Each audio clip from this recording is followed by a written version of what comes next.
Thank you, Eric. It's nice to meet everybody. What a privilege to be a part of this group. It's incredible. And I'm so excited about everything that you are launching, Eric, and every update is so mind-blowing. So this is huge to be a part of this. So my bias, and let me caveat that I don't work with people in prison, the extreme sadistic population. My population tends to be more the lower end or the middle range of sexual abuse. So I just don't want to come off like what I say applies to everybody. I'm sure there's always a million exceptions, but I think it's helpful to just think in terms of parts of self. In Genesis 1:26, the Lord said, "Let us make man in our image." And that's a fluidity of the parts of self that are supposed to be there. We're supposed to have kind of a competitive side to the personality. There's supposed to be a nurturing side, a learner side. Those all are supposed to be there, kind of like a diamond. And when we go through something traumatic, then one of those parts of self can regress or get stuck. And I'll just make sure I'm clear. That doesn't mean everybody has multiple personality disorder or DID. It just means we all have regressions where if I believe a lie, then now my heart is believing that. And as a man thinks in his heart, so is he. So now a part of my soul is believing a lie, and now that's unconscious. And so I have several parts in a dynamic. So especially with pedophiles, often, not always, but in my experience and in the research I've read, usually they've been a victim at some point. And so many times they're replicating the trauma. So the age and the type of fascination that they have in the sexual exploitation, usually there's some kind of a similarity and it's symbolically being replicated in what they're drawn to and attracted to. For instance, some people like the tied up experience, and then some people like, transgender and changing all of those things. So there's a million different things that can cause somebody to be attracted to this age child or this weight of a child, this gender of a child, or what they're trying to do. Many times it's a split off part of the personality. Again, it doesn't have to be DID. I think of DID like if you had a symphony, you have different conductor houses. Like there's now a completely different personality structure versus I'm here, but I'm aware of this impulse and this thought that I'm like, where is that coming from? Why do I feel like this? So I work a lot more with people that are not the DID side where they're just completely separated, but more the, I don't want to be attracted to children. And yet I'm looking at pedophile, pornography, or I'm drawn to this and I feel this compulsion to look at children. So that impulse would be more like the conductor is still in the same house, but there's a part of the self that's unconscious holding that original trauma, and then it's getting replicated. And what's important to know is any moment that we have trauma, that it's stored, it's called a flashbulb memory, and it's stored in the amygdala. And the amygdala is a big center of fight, flight, freeze, the fear and aggression center of the brain. The limbic system is the emotional region where we make reckless decisions instead of the prefrontal. Because a lot of people that are pedophiles actually are pretty high functioning in society. They can run for office, they can be a president, they can be a pastor, they can do incredible things because the prefrontal is a completely different region of the brain. And so in the amygdala, when that gets activated, and you have a pairing, classical conditioning, the original event with sexuality or a longing for attachment, and then something gets connected. So now there's this wiring that happens at the physiological level while the soul is holding on to two dynamics of being the recipient of the abuse and then the other person that they're watching as the abuser. So mirror neurons cause one part of the soul or the psyche to look at the abuser and model and imitate that behavior, while on the other side, they're now feeling the shame, the humiliation, the fear, whatever they're feeling. And so now you have at least two self states. And so when people are replicating that trauma, they'll often still feel like they're the victim. They feel like, how can people think this about me? That's not true, because they perceive themselves from the seat of the younger person. And that's why the reasoning is very illogical with a lot of pedophiles, because they still see themselves psychologically as the victim, and this child was wanting me to do that. They were asking for it. They were sitting on my lap. So of course they were coming to me wanting that, because the projection is still that the abuser is the one that's doing that to them. And that's where that anger can come out, where a lot of times they may groom the child originally to earn their trust, but then over time, then there's a real anger and punitive side, because the unconscious anger and unresolved emotions are now getting acted toward that child that they're unconsciously still projecting as the abuser, because I've disassociated or I've distanced myself from my own vulnerability, and I've now put it on that child, and I'm abusing them as an extension of not dealing with me that felt victimized and helpless and scared. So it helps me understand how people can be very high functioning. They can be leaders in our community, phenomenal, and you'd have no idea. But then there's a whole unconscious world that this is playing out in the background at the unconscious level. And then the enemy creates strongholds. So it's like if there was a room on the inside, there's a part of my soul holding the original trauma, another part of my soul that then is modeling after the abuser, and then a defense mechanism that's standing guard going, nope, this didn't happen, that's not there. And so people are very, you could say cunning, but also if they're in a state of denial, they genuinely don't believe they're capable of that, because they've still buried that so deep inside that they haven't integrated that into conscious awareness. So it's not a part of their ego state. It's not how I see myself and construct my view of self. And anytime there's shame, then I have to bury and deny that really deep inside. And so that's why I think a lot of pedophiles get away with it for so long, because they themselves have told themselves a narrative that I am good, or if that child, it's just love. You know, this whole ridiculous movement of love is really dangerous, because the pedophile mindset is already telling themselves, rationalizing, justifying, denying that I'm a good person. I'm just being helpful, and they tend to go around being babysitters or being police or teachers or people that they have access to children, because there's that unconscious replication of the trauma at the soul level. And then whenever the two become one, so when somebody's molested, then in the spirit realm, now the demonic has access. So whatever that original person, now it has access to that person. And especially if it goes unconscious, the enemy works in the dark while the Lord works in the light. And so I've even seen people who now are Christians, they love God, and yet that desire, that creepy thing, that looking at the porn and all the stuff is still down there. And it's really psychologically painful to them. They don't want to do that. And again, that's the population I work with. I can't generalize to every person out there. I know there's way more sadistic people. I'm talking more that middle of the road people that actually don't want that to be an issue. They have everything in the light, the Lord has access, but with free will, God is a gentleman. And in Revelation, Jesus is at the door knocking, and he's talking to the church, not to the unbeliever. So there's a lot of people who don't necessarily want to be evil pedophiles, but yet that compulsion and that drive is there, because when the unconscious, that's where self-idolatry, I'm still in control. Even in my own life, anywhere where I keep something unconscious, then I am still the Lord of that area of my life. And that's the work of progressive sanctification, where I'm yielding each part of my soul unto the Lordship of Jesus. So when people are out there and they may have a view of themselves, even be a pastor or a deacon, an elder, and they may be good people, but this stuff on the inside is buried so deep and the enemy has access. So he's created a stronghold, and there's a strong man around that. And now a familiar spirit will cause this person, and then a familiar spirit in the other person, and they'll recognize the weakness in the other one, and then they'll start grooming them. And then the enemy is now replicating that trauma, but it's also at the soul level as well.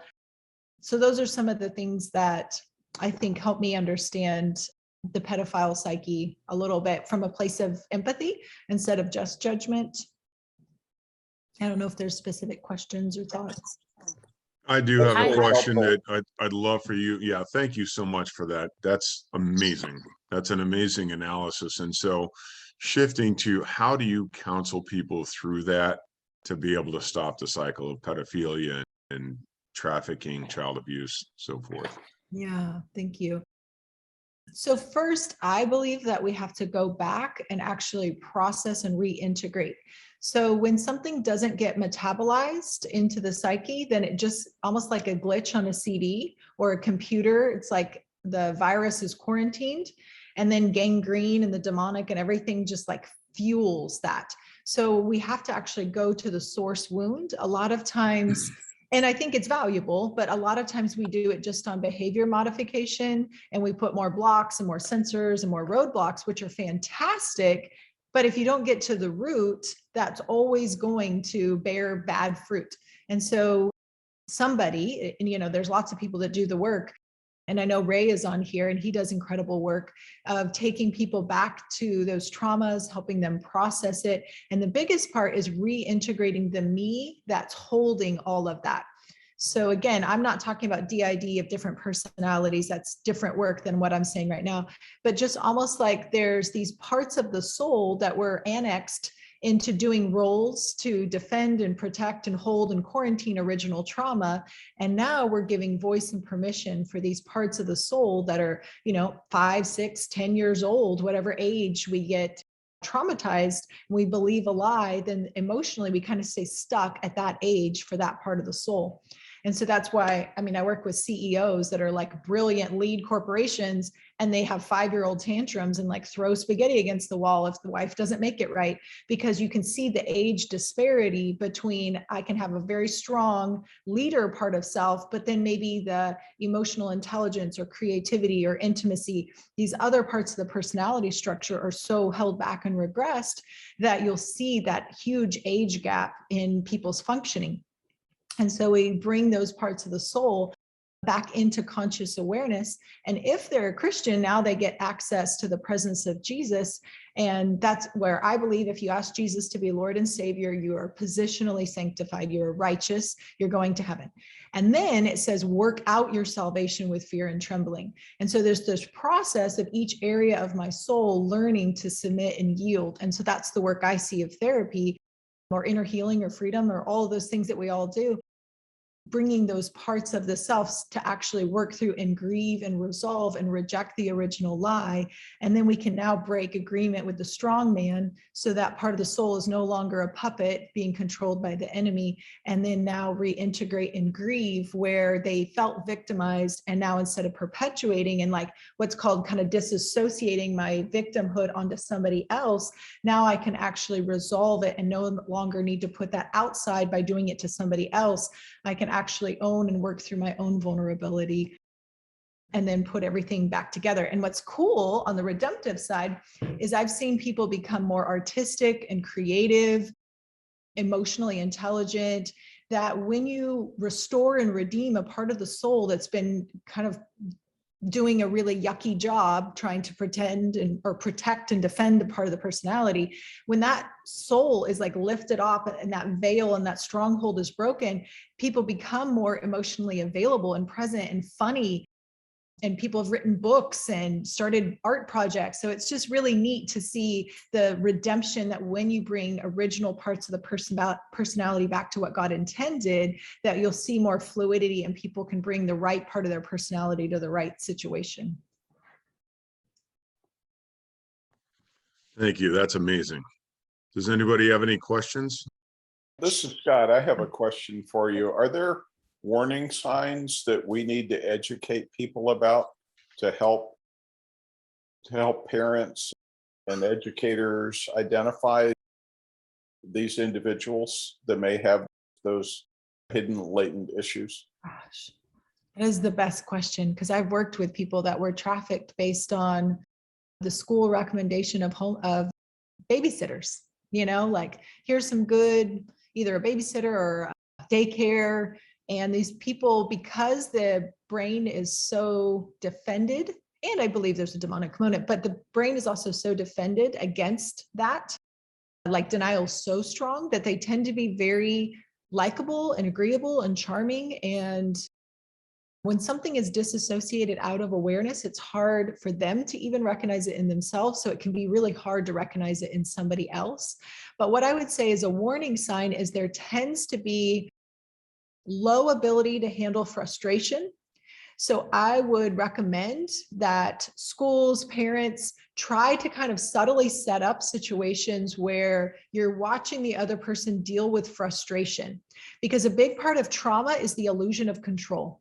That I need to now feel no longer out of control. I need this illusion that I can control my environment. So as long as I'm in control, I can be charming and gregarious and lovely and wonderful, delightful. But when I feel like I'm not in control, I feel frustrated and there's a goal or something I want and you're withholding it, then you'll usually see like a yucky, weird, and it can be in a facial expression, it can be a tone. It's like another side of the personality that's like the defender part of the personality / also a demonic spirit can just be like, and you'll see that rear up. So I think that's why we need a lot more layers of protection and protocol and process before people just have access to children.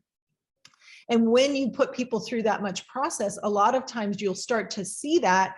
But if we're just needing somebody to watch the kids, they don't necessarily look for those subtle cues of when somebody's jaw might clench and they feel like this intense, like you're withholding something from me. And now that makes me feel out of control. And now I feel fury.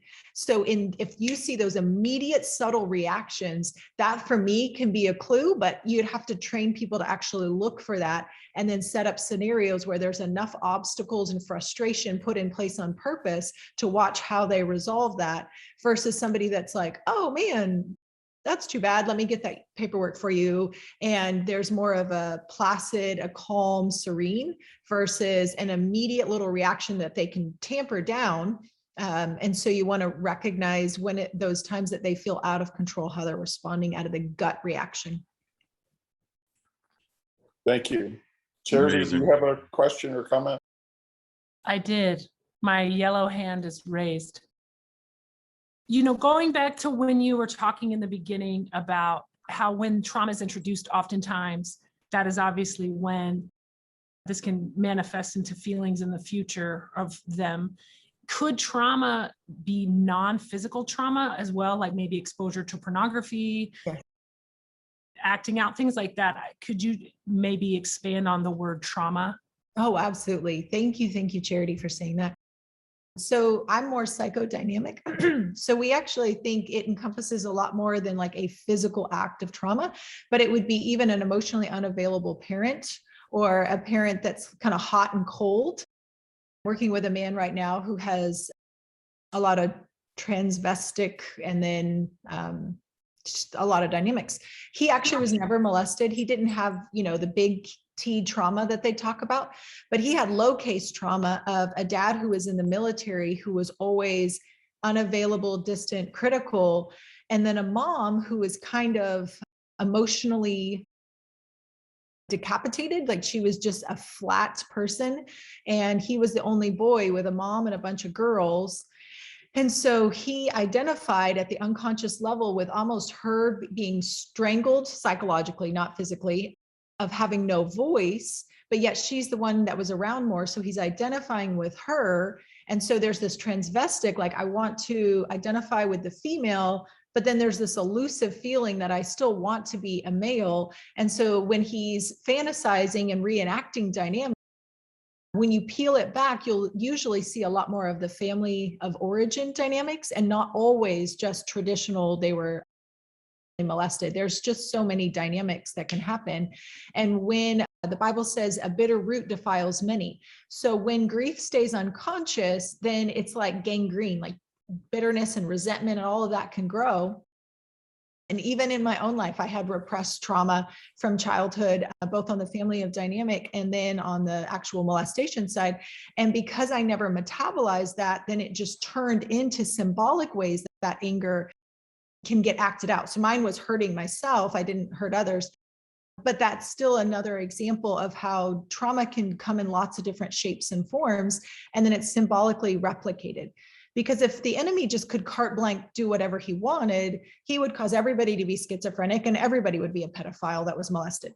But that's not the case. So there's actually, the enemy is just using whatever the infrastructure of the soul, the broken areas, and he's a roaring lion looking to whom he can devour. And so he's looking for those weak places, and it can be a low case trauma as much as a big case trauma. And it's anywhere where that soul believed a lie. And especially if there's also a generational curse or iniquity, then the enemy uses that as legal permission to gain access to the part of the soul that believed a lie, and then create a stronghold around that part of the soul. Yeah, I was curious on the warning signs question. Do you find this being something where women are perpetrators of the pedophilia as much as men? Or like, I just never conceived of it being a woman on a child versus the men. Just curious. I have not worked personally with as many females that are the perpetrators, but a lot of my clients who are the survivors, they have definitely, absolutely had females who have done it. Absolutely. Wow. Yeah.